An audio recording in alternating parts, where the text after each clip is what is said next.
ꯑꯍꯥꯟꯕꯃꯛꯇꯗ ꯑꯩꯒꯤ ꯋꯥꯔꯤꯕꯨ ꯇꯥꯕꯤꯔꯤꯕ ꯃꯌꯥꯝꯕꯨ ꯏꯀꯥꯏ ꯈꯨꯝꯅꯕ ꯎꯠꯆꯔꯤ ꯃꯌꯥꯝꯅ ꯑꯩꯒꯤ ꯆꯦꯅꯦꯜꯁꯤꯕꯨ ꯅꯨꯡꯁꯤꯕꯤꯗꯨꯅ ꯂꯥꯏꯛ ꯑꯃꯗꯤ ꯁꯕꯁꯀ꯭ꯔꯥꯏꯕ ꯇꯧꯕꯤꯔꯝꯃꯨ ꯉꯁꯤꯒꯤ ꯋꯥꯔꯤꯁꯤꯗꯤ ꯁꯨꯃꯥꯏꯅ ꯇꯧꯕꯅꯤ ꯍꯧꯖꯤꯛꯀꯤ ꯏꯅꯥꯎꯅꯨꯄꯤꯁꯦ ꯃꯥꯗꯤ ꯃꯩꯇꯩꯅꯤ ꯑꯗꯨꯒ ꯃꯅꯤꯄꯨꯔꯗꯒꯤ ꯅꯠꯇꯦ ꯅꯣꯔꯠ ꯏꯁꯀꯤ ꯃꯐꯝ ꯑꯃꯗꯒꯤꯅꯤ ꯃꯥꯁꯦ ꯏꯉꯥꯎ ꯉꯥꯎꯅ ꯏꯆꯝ ꯆꯝꯅ ꯑꯗꯨꯝ ꯂꯩꯖꯔꯛꯄꯤꯅꯦ ꯑꯗꯩꯁꯤꯗ माना नुपा अमखक थेंगने नुपा से कमाइना थेंगनखिगे कमाइना उनगिगे थेंगनखिगे हाइबा कांसिदा एबिदा सुम थेंगनाबको एबिदा इनाउपिसना मागी स्टोरी मथंग बदे फोटो अपलोड तोबा कांदा सुम लाइक तनमक्तना लब्रेक पियक्तना खोतना तोबदगी नुपासिना मेसेज थारकपदे खंगनागिबने अदुगा इनाउपिसिना नुपासिदा कितंग इंटरेस्ट ओइना मेसेज हनखिबगी रिप्लाई पिखिबगी मरमना नुपासे मणिपुरदगी ओइबा अमा अमगी वा नतना स्टेट अममदा लेनग्रबा को अखोई मैतै हाइतारेने मैतै मसेन पाव फाउनबजे याम थाजदबनिना मिनुंसी अमगा लोइनना मोइबानिसे दुमाइना खंगनागिबने दगी वारी खरखर अदुम सानदना कोतना तवे अदगी नुपासिना इनाउनुपिसिदा हाइरे को हाइरपसे कमाइ हाइरकेदा 2025 की फेब्रुआरी वैलेंटाइन नुमिसिदा हाइतारे सेसदा नुपासिना आई नंग उनब लाके थेंगनब लाके सिनेबको सुम थेंगनसे कान हाइबसदा इनाउपिसिना माना होय नंगना लाकपा कांदबुदी थेंगनब याय केदबो यारोदिनो खोलोदिनो काइनागा हाइबदा आई सिगी नुमिसिदा लाकनी खोटकनी हाइनबगी वारीदि लेइतेबा चमचम होय लाकनी किसु खलुदबदो इनाउपिसिना होय याय किसु काइदि थेंगनरा लोइरे काइ जमजमना खुंतोबदुदा फेब्रुआरी की डेट 14 सिदा नुपासिना हाय मासे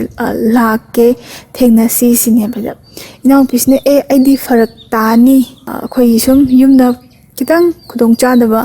लैये दुना आई थोलपदो फरक तानी सिनेबा नुपासिनासु हाय आई तसेंगना नुपासिना हाइसिना नंग उनबा थोइना लाकदबा नत्ते सिन हाइनिंगिबा पोसे इकाइ नुसियानाबा हाइतारे नुपासिदा नंग उनबा थोइना लाकदबा नत्ते आई अदुदा थबा अमा लैबदगी सुम नंगदो उननिंगदना चंगकपनी हाइबगी वासदा फोंदोरए नाउपिसना होय हाय मासे कशु लूना खंजलुदे अदगी मु कमाइन तौगेदा को फेब्रुआरी की डेट 14 सिदा फना कुइना गेफ कानार कास्ता इनाउनुपिसना मु फागी तौवेबको नुपासिदा नंगना लाए लई हाइबा मफमदो अदुदा आइसे लैरे सिनेबा चत्ति मफमसिदा सो चत्पा नत्ते इनाउपिसना हादि लम अमदगी थापि माना लाई खंगदे लाक्ते खंगदे काय हाइबगी वाखलोल अमदरा अदुमाइना खितंग खंगतोइंगबगी ओइरंबसु याइको मतमदुदा माना खंगिबा वाखंदो अदुगी हाइब कास्ते नुपासिना हाइबजाने नंग अदुदा लैरनु मतम फत्ते सुम चंगो आइदि हल्ले मफमदगी आई हल्ले नंग चंगो न सुमाइन हाइबजाने अदा मैतैलोनसे खोगी मणिपुर की मैतैलोनगा अदे अतोप स्टेट लैबा मैतैलोन खितंग खेनाबा दि लैदनाको खितंग मोइना खोइतक चटपनि खंगदे खोइना खोइतक चटपनि खंगदे अमा तौनरगा लोलिसे मेसेज ता फाउंडबा ngamdabado सेंगना हाइबदा चाक चारबो का हाइबसदा चारी हाइबजा खरना CHARE ओय खरना CHARA ओयबसु यावबनेबको काई सुम थेंगनाबदा हाइबाने सुमाइना खितंग खेनाबसदा मोइबानिसे वाखनसे लाना खनाबसदा इनाउपिसे मासे खितंग नुंगाइतबदे इनाउपिना वाहाइसे खतंग हाइन सुमाइना हाइगी हाइ आइबु नुपाना थोलो हाइदाइदा थोलकपि अदगी उनसे हाइगा हेक्ता पंग्यादा याबा नुपि ओइना उबगी मओंगदा अदुगी वाखलोनदा इनाउपिसे मेसेज थाग्रबको मागी ओइबा वाखलोनदा थाग्रे अदे केमता हाइनाद्रे अदगी नुपासिना मु मेसेज से बु रिप्लाई तौरे रिप्लाई से कमाइना पिरकेदा ए अदुमाइना लान लौगनु खोटकनो आई ngasi थवाइसे याम नुंगाइते खोटे न हाइरे सिसिगी ममांगसे नुपाना मागी केनोदा एपिदा केनो थमेबको रोस अमा केनो तौरगा स्टोरी थमागा माना कैप्शन द सुमाइना सु इबजानी आई ngasi से थवाइ तो केमति नुंगाइते खोटे न मागी थमोइ ओइबा नुंगाइतबा खरा फोंदोग इबा अदुसे अदुगी रोस तो उबदुदको इनाउनुपिसना मासु नुंगाइतबा मंदि फावबा एमा ngasai सिसे एंगोंदा पीबा ला इजाला का असुक थामना लागा काइनागा मासे खितंग नुंगाइतबा मिनुंसी मंदि पोए अदुगा अदुगी मथक्तुदा मु नुपासना मु इनाउपिस हाइ आई ngasi तसेंगना नंग उनबा लाक्सबने नंगिदमक्ता आइना खुदोन पोत अमसु पुरगा लाए अदुदो नंगनसु लौबिगिद्रे आइना सु वाना नंगिदमक्ता लाक्सरगा नंगनदि खंबिगिद्रे खोटबिगिद्रेना सिगी वाहाइसे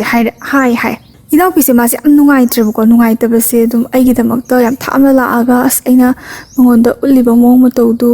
यामना तौबिमन खंगदबा अदि नुसिबा मसक खंगदबा ताराजाला काइने खनबदो अदुमाइना खल्ले अदुमाइना खल्लिङै तालक्तुदा मु नुपादुगी maga punna leminaba nupa amanam haire haiko wahai se kama haire ke da chumna mingo is tei maga ngasi unane ga khoda ase phasana ga ke dena khotuna ite me manak tan chalur ga ite mena thokpi yaktre ma yam nungai tramni khoda asidi wangang busu kya haitamni ma di nupi da si haini khoni kem haibana te yamna chamjawa mi ni ada manga sidiam nungai tramale mapi iraga chelaga khola ka ga khra dau ju khra hapa bjani ta sengna tawriba tawtribra haibudumudi khoina mina uruba na tamna khangde dana admaina ga kaini pau tamda khidang henjen jaba kangbu isung imanabi yam mateng bangjening ba akhoi guma kangbu oram basu ya ko tumaina harak pasida inau pisi mase nungai taba phaugi hai adagi stegi moi bani si khra khra dum pau phauna ba nushina bagi mo ong to si khra khra uthokna ba haure hai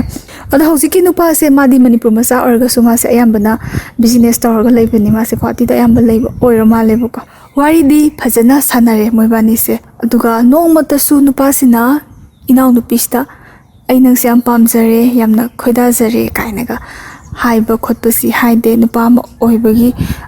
dum sengna ga chakchar bu ke dori ge khole care yam loba khitang chathue ga asyam lam chathokanu adegi nusiam silaga su example nusiam silaga su e lok thongni nang nusit mak tiam chat kanu khot kanu ka saina care lobi bagi mongdi oirga yamna magul lama le hen badu ko si magun sina su inau pisina masi su ngauza ba hai tare ne khangbra hai haning ba wa se hairak taba I love you ka hai thamoi tingang panjaning budo adu he hairak taba jande inau nupi se ma su yamna ke to gonde hai masai oina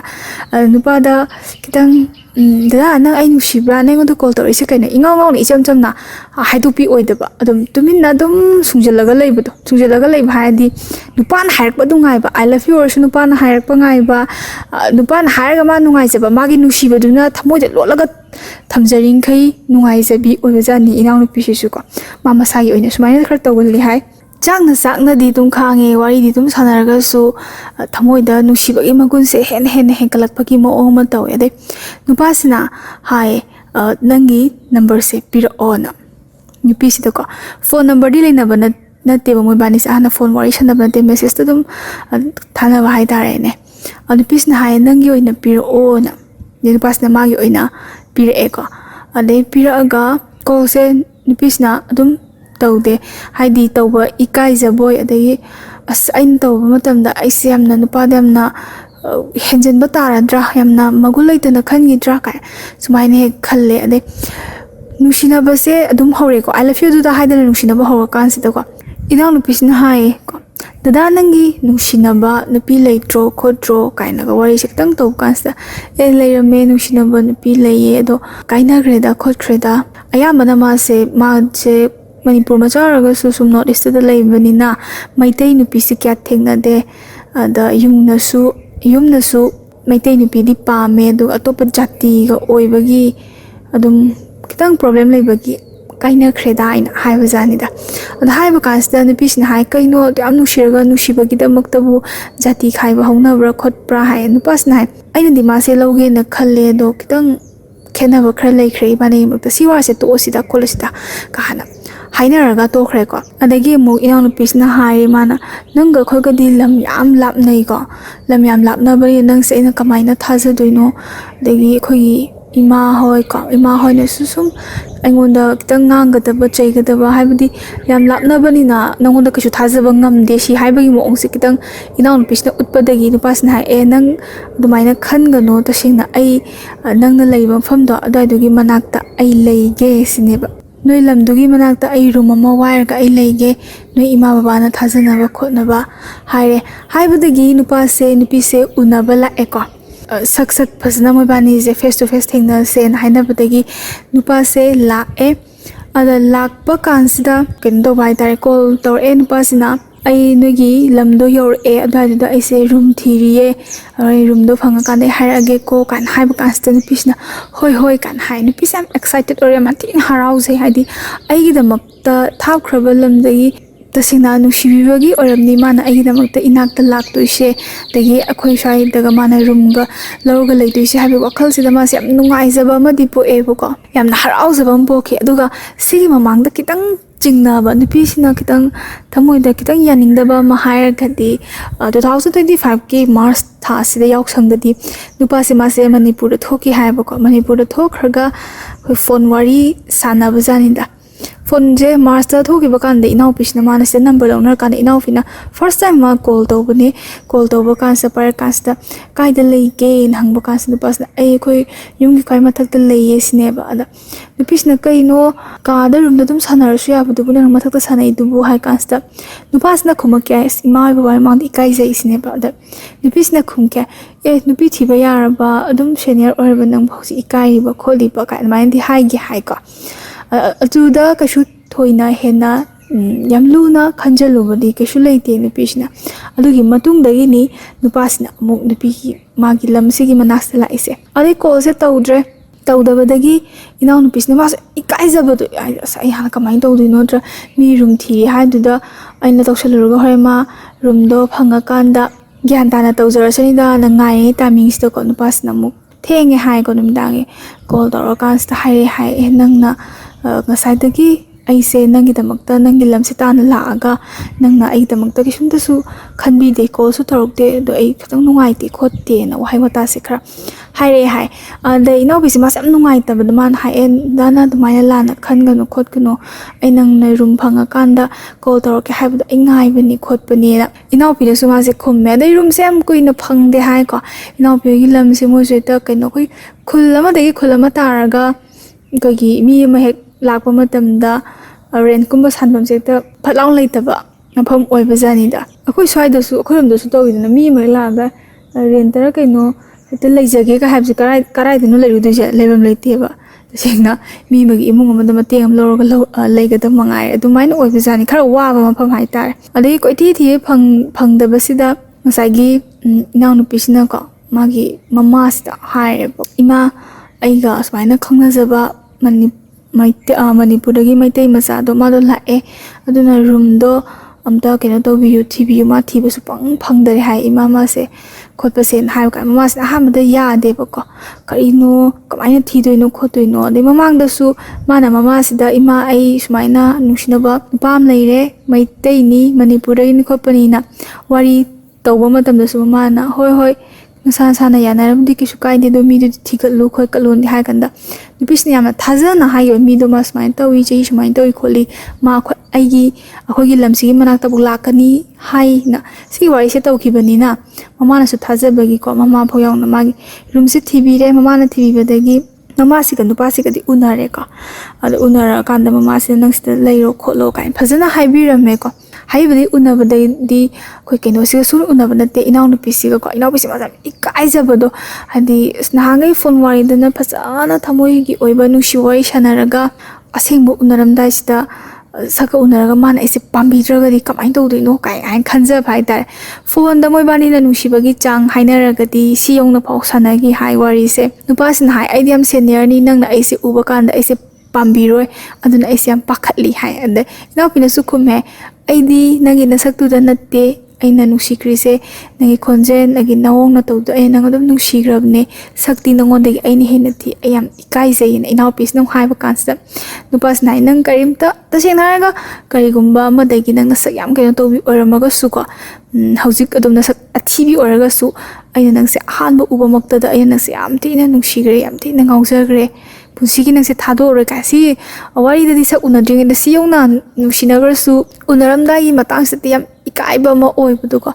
ꯏꯅꯥꯎꯅꯨꯄꯤꯁꯦ ꯃꯥꯁꯦ ꯑꯣꯏ ꯍꯥꯏ ꯑꯗꯩ ꯎꯅꯕꯗꯤ ꯐꯅ ꯀꯨꯏꯅ ꯑꯗꯨꯝ ꯎꯅꯗꯦ ꯅꯨꯄꯥꯁꯤꯅ ꯃꯥꯒꯤ ꯃꯅꯥꯛꯇ ꯃꯣꯏꯒꯤ room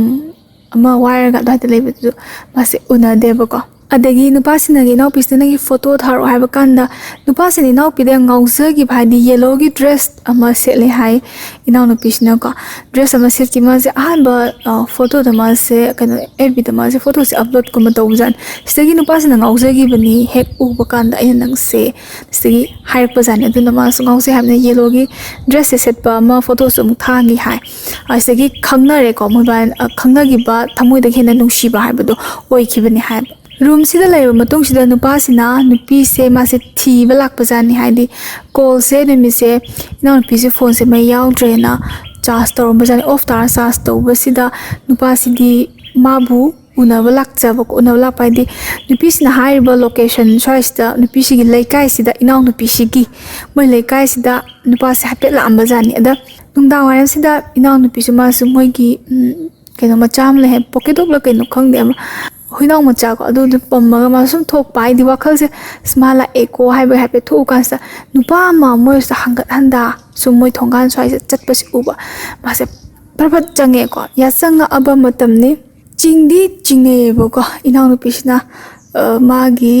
khangna jaba nungsina jaba nupa do oiri jala kainaga adai phone no wari sanare wai sanwa kan pasna hairame nangi nakta laga nang kemto so harakte adonga sai nupi ma jensan gi ainoi rom da la amme adu do nang la hangbasa inaw pisna mana ko ikai mandana aina tida ai tholam diye la am diye kaina ga hai gi hai ko ikai jabado adai unadabada gi sisna mo September thani hai September tha da moi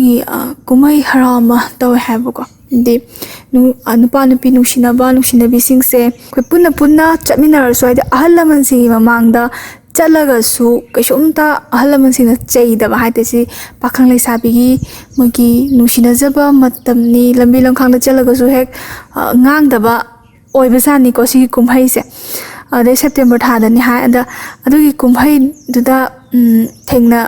nupa sidila abanina nupisiga inaw nupisiga thengna se na haina badagi tina ko inaw pisna na kena tawsi hai mana ishor se khoram hai inaw pisi ma se ishor khar su ningje hai mana ishor khoram ba se kamaina khoram ge da ngasai gi taibang pan sembiri ba aina khwaidagi nungsi saba mahakna aibu ahan ba uba matamda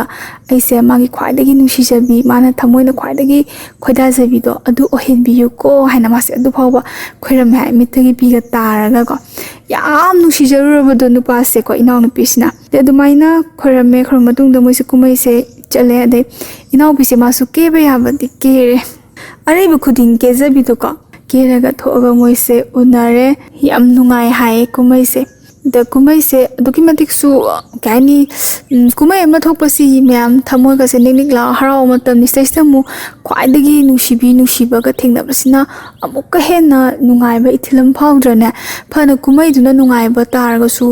imanabi lang targa su thamoi na khoida jambi adagi thamoi na khoida jabaga do ningsinga kan skaina grega kha bitka khangan hanbaga yaw bune ko bitka khang tek baga adumakti masu oigidre adumi se nong su tai hai nong ta ba kan sida ngasai gi nupa sina hai ba naw pisida ai gi room do anowa hongsin bagi ai se gyamen su ta de pochai na kadai thamdoi no khotui no khangde hai naw pisina adudi horen nangi room da koi do changusi haiba nupasina naw pin hoi changusi duga yenga gen haiba kasda koi chatlingai kholingai kumai harau du laingai da khra thengdok khrabani na inaw pisna hai ai je nangi room da changaroge ko no ina changage haiba zan haiba kas nupas hoi hai na mi sino tar thili ta no su ali hai moise ada nupasi mapi ira chen bagi type ta tawi ba ma se mapi ira je chendharaga nu aitaba ada nupisina inaw pisina di hangi hai dada nang kaidorage na mito smith sum nu ngai tawbani da khopani da haibadi lehor ko phasana ai chalage haiba kas nupa sat khre da sat ge dum wari di dum sanai ko se painaraga wari sanabasta nupas na magi room do yor kan sita haibazan ngasai nangna ai room da lakane changani hairaga nangna changaroina noina naw pising gi mang thai pud ayam ikai sei nangna ise yamna phattana khanba male phattana aiselana uba male ayana ngonda sum nataba kai ka sum phattaba mi engumba yengadabagi mo ong ubaira ayam ikai sei edumai ka story kaina thawai nungai tan haire ebako da inaw pise ma yam thi nungai tre tasengna ma yam nushi jaba nupa mo oibani na magi nushi jaba nupa duna ikai mirai gidra kaina khanbagi nuai jadabado adusi mandak nupa se nom fit or masak am phajaba objan he yengba da pamjaba do mi gi mita na purena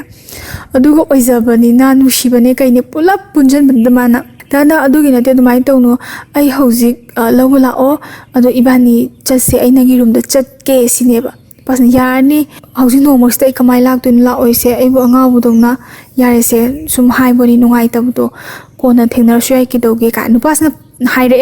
adai inaw pisna dada lao na mase haijabako da as pharak tani khoni hainabadagi ngaihak leibaga amuk nupasna ai noi thonganda lei sine nupise mase kaino ni ma nang lao ina haiga la isibo na khalaga mase mama sida man hai ima dada do ko ma do ngasai nong tabadagi hanba yadre na tau leire satin piro ai satin janda pibiru ga satin se ani se pairaga mase kino dore nupa sida ko manakta thoe thogama nupa satilam pe nupa sina no je loblu kai hekta adum kanna tar bazani nonga pulu kai leibaduda nupisna da nang nongloi chole chasila osine nupa sina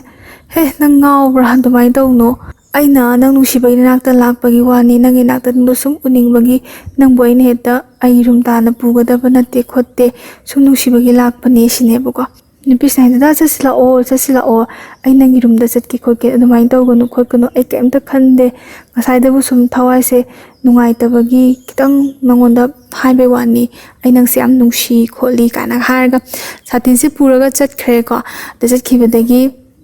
manau hojiki inau pisi mai si manau nupi le hai manau pi ga toroga da nangi room da jum chak charam chamina se khotmina se na hai bajane ya ye chamina se ai henjang kai ka loi leiramage la o khot loina hai badagi amuk chale ga ande chat pa kan sida chamina re henjang ga thong thak ta dor chamina ba nupi sina manau pisi da hai re bako now ngasi dine ai sida room sida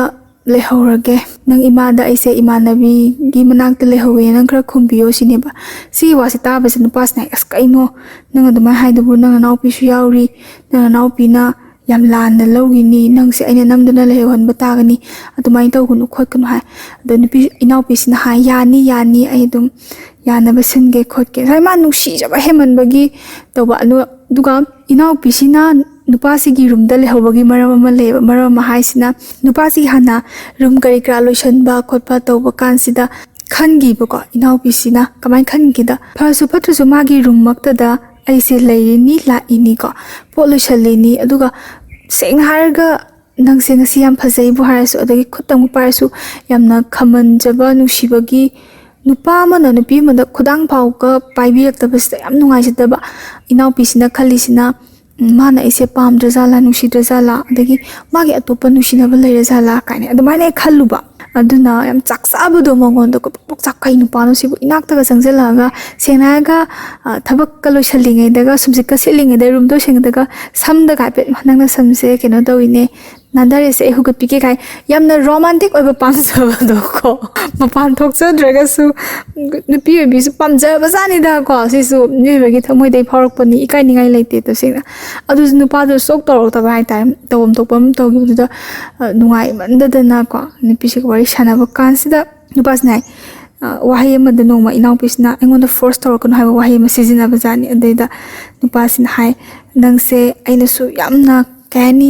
nangi mai thong du su yingninge dei nangi mit na to loi phajai nangi mai thong da khazai ga da hape tanga je sikning bune do nangna no force torokon haiba de ai nangonda thengba phau ngamde nangi mai thong do dum yengaga lei khotli adagi nang sai kok ta ka nom pakhib ayam lok thokning bane do aina nong thengra nang wakhala na logi tra na ai se khandabni nang se inak ta ki suin helaning de inak ta dum le heningi ka sigi wa hai se hayakhi bani na ngasai inaw pis na ma sai magi manaw pis ung saksa ba chat pis ma na magi nupa sigi room sida ma se leirage na chapyung na khangibne ba ngasai gi aina haibase atomati ille aina engonda force torokano haibdu ma ngasi phauda engonda wahai ama phau mathong cha da wahai ama phau so hairakte aduga ai khudang bok pai de do aina sunang se kyam yam nushi do khanghaning bagi ai khudang si bawi pabiyo isana ya thokchaba do masana ya thokpado tasine ya thokre bako ade manaw pise chat khre ko chakre matung de moi bani se nimiche leire kansta nimichi gi namidangi pung tere mukta ba kan da moi bani se koi tho usen koi ba jani ada koi ba kan sida sai chahi di pam khena gi bane chahi tara am gi mathak la kaino khena gi ni nupa siga du khausi inaw pisiga dress set paka se haujiki keno sina nupa sni inaw pisna figure mak to su hek yeng san bako aidang adu selo ai mangda se dumaina selaga su bi mangda se kano ayam pakhale kain he haiba adagi koi ba jaba kan sida laisabi machaga pakhang amaga chatpa matam da su hek yengba matam da laisai masa nupa se phajaba hai bisi meng bamni nupa phajaba su nupi khoi myam na koi tan tan na yengi ni koi na chep te su yeng hobi ni khoi su adagi nupi masak pada boresu ko nupa singsina na septe hutpani khangde phetpani khangde adum heta yengna phonei dina anduma yengna bas nupa se saur bazane ko de halaka na moi bani se kem haina de inau pi se khange ma se aigi dada se saw khrena saw de ma se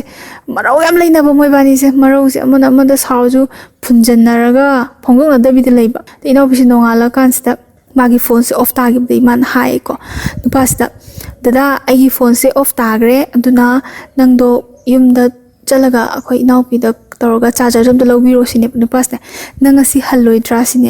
halloi ai han giroi khot giroi na nang sorry do kai no khopono mai haina raga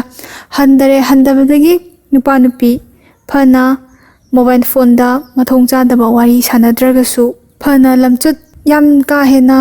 keno toroga se tasina lamchut chumbi oiraga su ko masana wakan ayong na phata jaba ngamgradi khangde duga nushibana henmangibana moi bani se ka mata da moi bani khak sum leisalak pa se ko yumban mari se thamkre yumban mari se leinare ba ko moi ani se adagi sigi matung dagi di nupi si suma yumda masum halae sauna dre dum phone ga se dum pai de na ko te na pa su magi thabak ama chatpa khotpa makta oiraga su phone se dum line da leinaraga wari se dum chanabi tawre ade sigi matung dagi di room si de nupi se chat khitre le asapom charusi dagi shopping tarusi kholusi haibal khaknatana ko yam nushine dagi nupa sina su inau nupi ki manau nupi mama se yam tina respect tawjaba to ko e ima byabar lamsat yam tina khangbai tar hanuram ni na khangtam ni yam nushina na loina re ko aduga nupa se mu hai November gi that 3 da ma se yum da tho age manau nupa ma luhongadam ni manau nupa se luhong bagi thabai ngakar loisaluke aduga mulake khotke nang room se pe yengamu sineba ada nupa sina nupi sta hai mi se moi masimnau se ani ni nupa ngakta ni sineba de chalo kholo na hairaga chatkhre adai chatkibadagi ina rupi sna ma de chakibaga dum ko se to kan sida wari sum sanarame wari sum sanamdagi nupi amana ma gonda phone da tabani ina rupi sna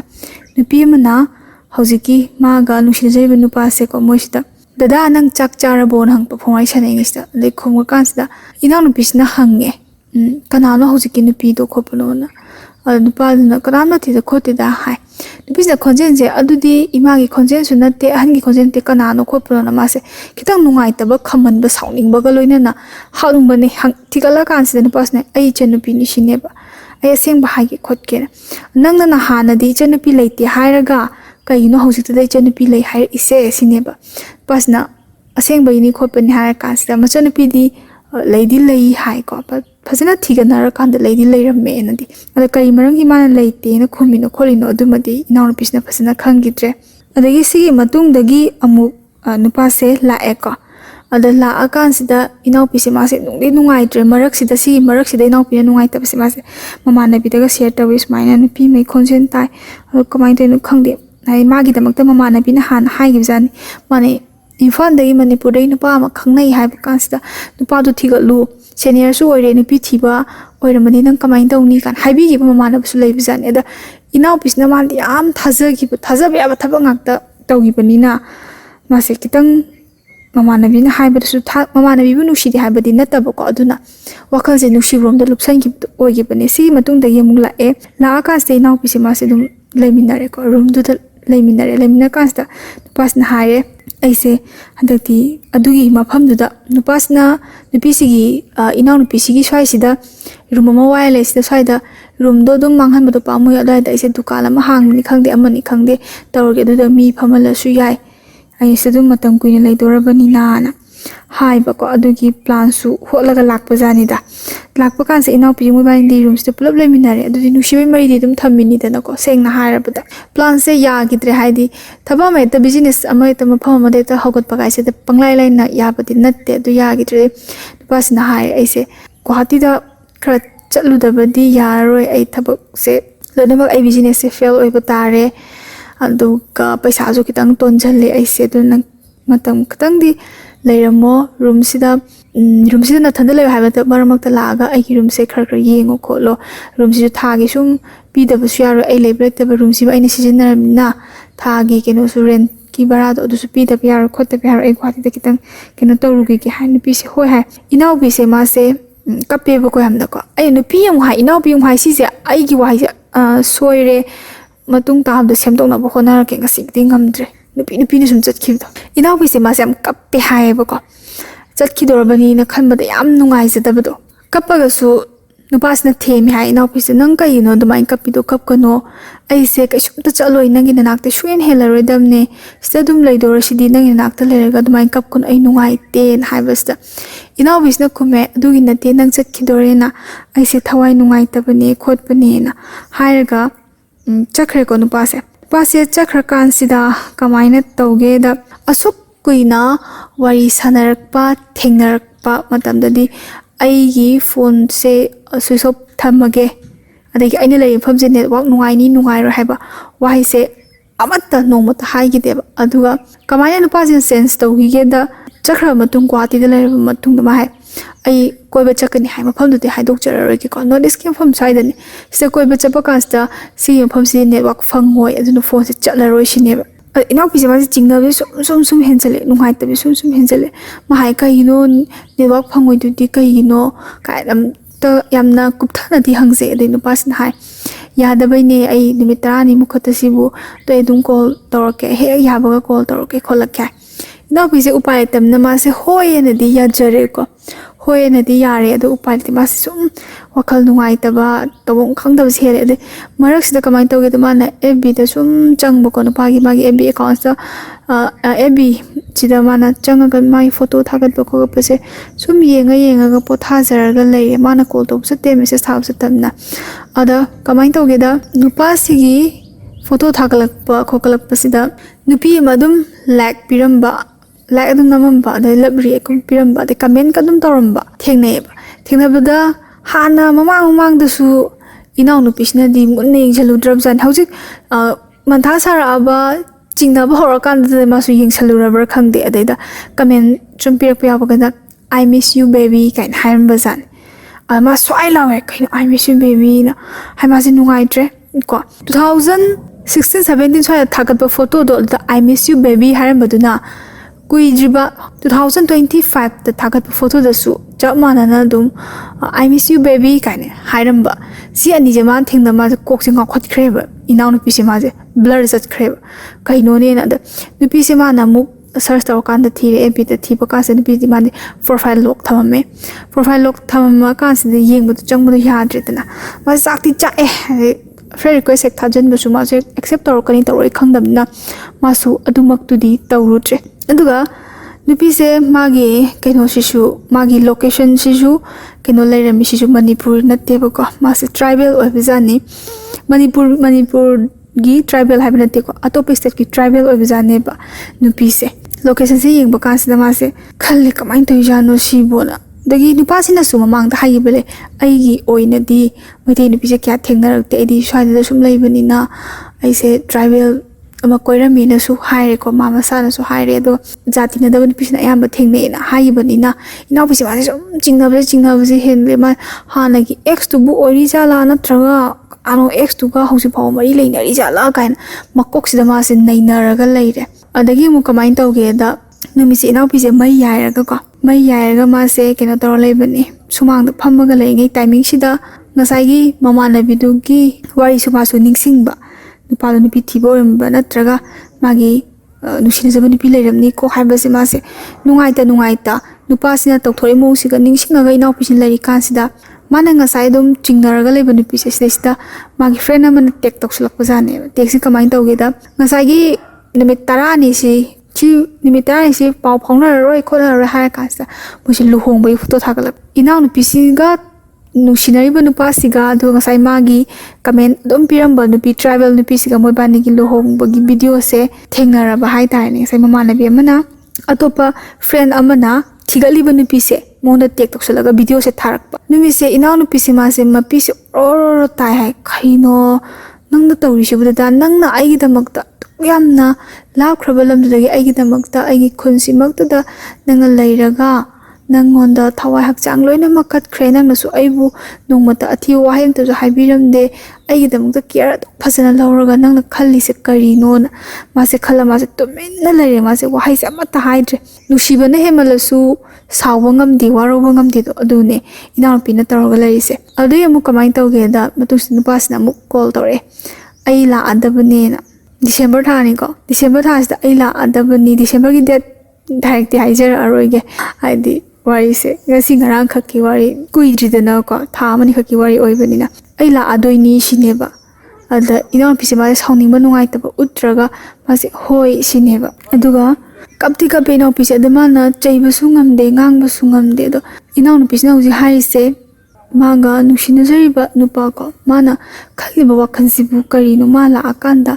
wahai madi phongdoni hauji phone da kaida laktringai sida saunaraga ngangna khraga sauna khraga amuk hanna unagidab sai December tha sida moi ani se unaba kaino loi khrabneba moi bani punsigi aroiba unaba haibadu oirabneba December 2025 ki December gi manung sida ko si matungda amuk December tha da lakani sineba hai ise ko lakpa ngairi hai ko la akan sida inaw nupi sina hai se magi thamoi gi bawa se mase machin sin habzu ngamoi hai machin hair kan da nupa sin ikai ga daba warau ga daba peloi amteina nungsiba duni ko inaw pisina nungsire amteina nungsire magi nupa se cheiba phawba ngamoi hai cheiba ngamoi damni na mana che da ko letter phasani i hai man haining ba ngangning ba so da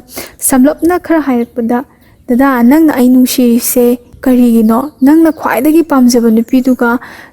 thawai ni khanjaba duga luhonga matungda nangna aingonda yengba mieng se aise karine na khallino nangna aibu nushibibagira natraga nangna aibu apangbini haibagi khudong chaba laurira aina nangonda kari akaiba chakre aina nangi nungaitanaba nangonda kari lanbagi damakta nangna aibu asuk thiba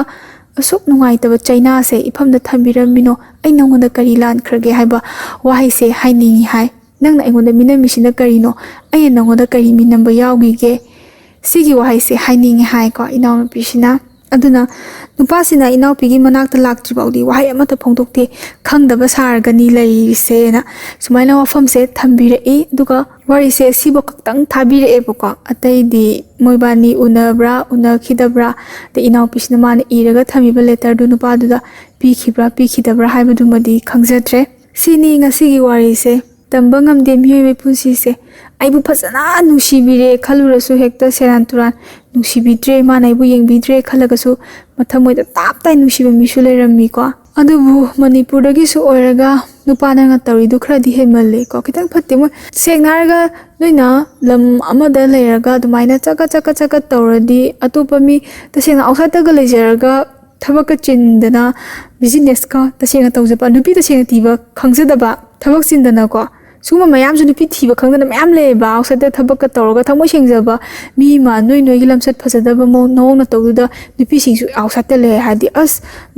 nupi ga room mata da ga leminarang kani kan khandana yabirakta basu kongaya mani nupa khrana nupa mayam chendana halli nupi khrana nupi mayam chendai duni tawise phare ai wari se ngasi gi di sida loishin jarage soikilan ki ba khudimak mayam da ngak piu haibo wafam thamjari